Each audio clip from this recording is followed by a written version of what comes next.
తాకట్లో ఉన్న మీ బంగారాన్ని విడిపించి ఆ రోజు ఆన్లైన్ రేటుకి కొంటాం. Sharma gold company. నమస్తే, వెల్కమ్ టు సుమన్ టీవీ. నేను మానస. ఈ రోజు మనతో పాటు ఉన్నారు ప్రముఖ జ్యోతిష్య వాస్తు పండితులు సుభాష్ శర్మ గారు. వారితో మాట్లాడదాం. సుభాష్ శర్మ గారు, నమస్కారం అండి. శ్రీమాత్రేనమండి. గురుగారు, వంగా బాబా చెప్పినట్టు 2025లో యుగాంతం జరగబోతుందంటారా? అసలు ఈ 2025 ప్రారంభం నుంచి చూసినట్లయితే కూడా చాలా అతిపెద్ద ప్రమాదాలు చూస్తూ ఉన్నాం. అండ్ ఇప్పుడైతే రీసెంట్ గా మనం భూకంపాలు, భూ ప్రకంపనలు చూస్తూ ఉన్నాము. జపాన్లో, బెంగాల్లో, అలాగే అండమాన్ అండ్ నికోబార్లో. ఇవన్నీ కూడా దేనికి సంకేతం అంటారు? యుగాంతం ప్రారంభమైందంటారా?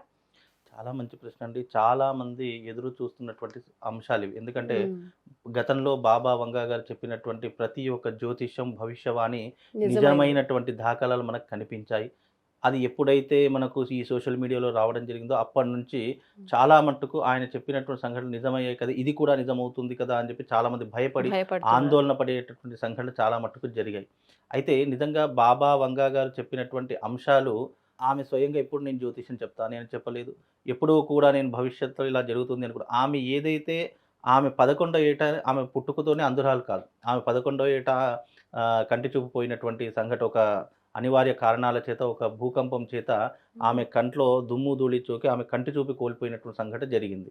అయితే అప్పటి నుండి ఆమెకు ఒక మహత్తరమైనటువంటి ఒక కార్యం కూడా జరిగిందని చెప్పుకోవచ్చు. ఎప్పుడైతే ఆమె కంటి చూపు కోల్పోయిందో కొన్ని రోజుల తర్వాత, కొన్ని సంవత్సరాల తర్వాత ఆమె భవిష్యత్తుని ఆలోచించడం ప్రారంభం చేసింది. దానికి అనువయంగా ఆమె గొప్ప చిత్రకారురాలు. అంటే ఒక డ్రాయింగ్ వేసింది అని అంటే కనుక ఆమె ఎప్పుడో జరిగినటువంటి సంఘటనలు కూడా ఆమె ముందుగానే, అంటే 10 సంవత్సరాల ముందు, 11, 15 సంవత్సరాల ముందుగానే ఒక పెయింటింగ్ రూపంలో మనకు హింట్ ఇచ్చేటటువంటి దాఖలాలు ఉండేటటువంటివి. ఆమె రాసినటువంటి ఒక పుస్తకంలో కూడా ఆమె వేసిన ప్రతి పెయింటింగ్, అంటే భూకంపం అనేటటువంటి సూచన ఎప్పుడైతే ఆమె ఒక పెయింటింగ్ రూపంలో వేసిందో అది 2004లో ఒకసారి వచ్చింది. అందులోనూ మనకు 2013లో కూడా ఒక భూకంపం రావడం జరిగింది. అంటే సునామీ లాంటిది కానీ, భూకంపం రావడం కానీ, ఇలాంటి కొన్ని సంఘటనలు ఆమె చిత్రకార రూపకంగా మనకు అందించినటువంటి సంఘటనలు కొన్ని ఉన్నాయి. అయితే ఆమె గీసిన ప్రతి ఒక్క డ్రాయింగ్ కూడా ఆమె భవిష్యత్తులో జరిగేటటువంటి సూచనకు ఆధారంగా పెయింటింగ్ వేసేటటువంటి అంచనాలు అప్పట్లో చాలా మట్టుకు నిరూపితమయ్యాయి. అయితే దీని ఆధారంగానే బాబా వంగా గారు అనేక రకాలైనటువంటి చిత్రాలను గీసి భవిష్యత్తులో ఇలా జరిగేటటువంటి సూచనలు ఉన్నాయి అంచనాల ప్రకారం మనకు ఆయన యొక్క జ్యోతిష్యం అనేటటువంటిది నిజమైనటువంటి దాఖలాలు కనిపించాయి. ఇప్పుడు కూడా ఆమె రాసినటువంటి గ్రంథంలో 2025వ సంవత్సరం అనేటటువంటిది ప్రపంచం ఎప్పుడూ కూడా మర్చిపోలేనటువంటి సువర్ణాక్షరాలతో కానీ, లేదంటే ఆ 2025 మర్చిపోలేని ఒక సంఘటనగా మిగిలిపోతుంది అనేటటువంటి విషయాన్ని కూడా బాబా వంగా గారు తెలియజేశారు. అలాగే ఆమె అంటే 15 ఏళ్ల క్రితమే బాబా వంగా గారు ఏం చెప్పారు అని అంటే గనక 2020 సంవత్సరము ప్రపంచంలో ఒక మహమ్మారి సోకి ప్రపంచమంతా కూడా స్తంభించిపోతుంది అనేటటువంటి సంఘటన ఆమె బుక్లో రాసినటువంటి ఆధారంగా సూచించడం జరిగింది. అయితే ఇప్పుడు జరిగినటువంటి సూచనలన్నీ కూడా ఆమె ప్రిడిక్షన్ చేసినటువంటి సంఘటనలు కూడా దాదాపుగా 2084 వరకు ఆమె ప్రిడిక్షన్స్ అన్నీ కూడా చేసి ఒక గ్రంథపూర్వకంగా మనకు అందించింది. ఇప్పుడు దాంట్లో అందించిన ప్రతి ఒక్క అంశం కూడా ఇప్పుడు జరగడం మొదలైనటువంటి దాఖలాలు కనిపిస్తాయి. ఏ రకంగా పోతులూరి వీరబ్రహ్మేంద్ర స్వామి గారు కాలజ్ఞానం చెప్పారో అదే రకమైనటువంటి విధంగా ఈమె చెప్పినటువంటి విషయాలన్నీ కూడా జరగడం మొదలవుతున్నాయి. ఆమె గురించి ఎన్నో రకాలుగా సంఘటనలు మనం గూగుల్లో సెర్చ్ చేస్తూనే ఉన్నాము. అయితే ఇప్పుడు కూడా 2025లో జపాన్లో ఒక పెద్ద భూకంపం, సునామీ లాంటిది వస్తుంది అని చెప్పేసి ఆమె చెప్పినటువంటి దాఖలాలు కూడా మనకు కనిపించాయి. కాకపోతే ఇది కేవలం ఆరంభం మాత్రమే. ఇది ఇప్పుడు వస్తున్నటువంటి అంచనాలు, సూచనలు, ఇది ప్రారంభము అనేటటువంటిది మాత్రమే చెప్పొచ్చు. అంటే కలియుగం ప్రారంభమైంది అనుకో, కలియుగ ప్రారంభం అంటే కలియుగ అంతం ప్రారంభమైనటువంటి రోజుగా అని చెప్పుకోవచ్చు. అలాగే ఆగస్టు 25వ తారీఖు లోపల, జూలై 5వ తారీఖు నుంచి ఆగస్టు 25వ తారీఖు లోపల అనేక పెను ప్రమాదాలు సృష్టించబడతాయి. 8 దేశాలు అల్లకల్లోలమయ్యేటటువంటి సూచనలు కనిపిస్తాయి. అందులో రష్యా, జపాన్, ఇండోనేషియా, బల్గేరియా ఇలాంటి దేశాలు కూడా కనుమరుగయ్యేటటువంటి సూచనలు కనిపిస్తున్నాయి.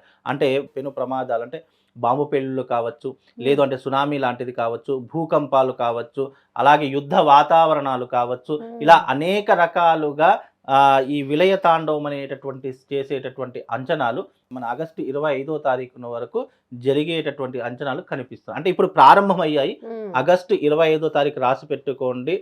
ఈ బిట్వీన్ ఈ మధ్యకాలంలో మనం ఎన్నో రకాలైనటువంటి ప్రమాదాలను చూసేటటువంటి అంచనాలు ఈ మధ్య కాలంలో ఏర్పడతాయండి. మరి ఇంకా ఎలాంటి సూచనలు కనిపిస్తున్నాయి? ఎలాంటి జాగ్రత్తలు తీసుకోవాలంటారు? అయితే అకార్డింగ్ టు ఆస్ట్రాలజీ ప్రకారంగా చూసుకుంటే గనక ప్లానెటరీ పొజిషన్‌లో ఎన్నో మార్పులు ఏర్పడుతున్నాయి ఈ మధ్య కాలంలో.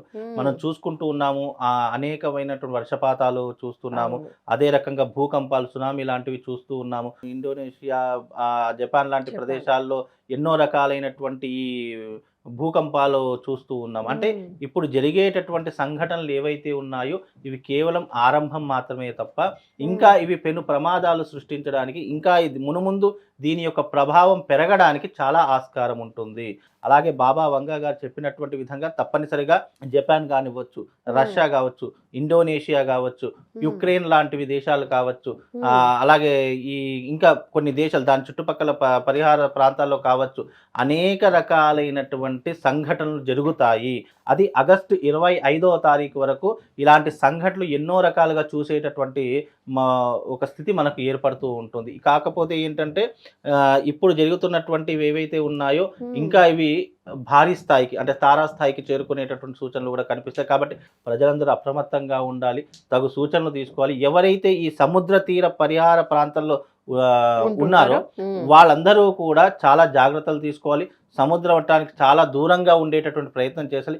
ఇప్పుడు చెప్తున్నాను కదండి, ఈ ఆగస్టు 25వ తారీఖు లోపల ఈ సముద్ర తీర పరిహార ప్రాంతంలో ఉంటారు కదా జనాలు, మత్స్యకారులు కావచ్చు, జనాలు కావచ్చు, అలాంటి వారు ఎవరైనా సరే దానికి దాదాపు 50 కిలోమీటర్ల దూరంలోకి మీరు కొన్ని రోజులు అంటే ఈ 2025 వెళ్ళిపో మనకు 2025 అంటే కేవలం డిసెంబరే అనుకునే వాళ్ళు చాలామంది.